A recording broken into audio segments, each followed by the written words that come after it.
Lavoratori in lotta per difendere il posto, 2 le vertenze calde di settembre alla LT di Vedelago nel Trevigiano e alla Itel di Limena in provincia di Padova. Antonello Profita. 24 ore su 24, anche se non siamo tantissimi dipendenti, però ci stiamo facendo forza su 3 turnazioni, anche per occupare le ore notturne che sono le più difficili.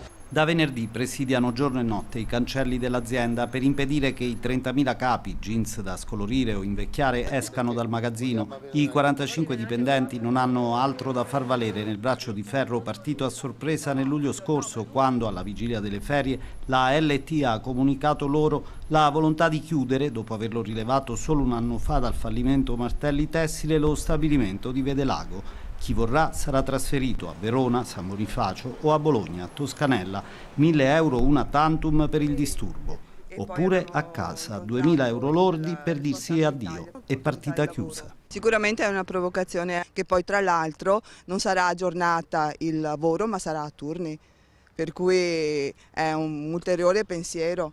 Altra provincia, Padova, altro settore produttivo, metallurgico, altro presidio, stessa angoscia. Qui sono una 60 i dipendenti della Itel di Limena che dopo aver perso l'appalto con l'Enel li ha licenziati. La ditta che ha preso quell'appalto non ha operai specializzati e allora propone loro l'assunzione, ma azzerando ogni benefit, riducendo e di molto la retribuzione. Questa è gente che posa i cavi anche subacquei, è gente che segue tutte le centraline, insomma è gente che per avere questa professionalità deve investire parecchi anni di lavoro, di conoscenza, di formazione, di esperienza, devi avere dei brevetti.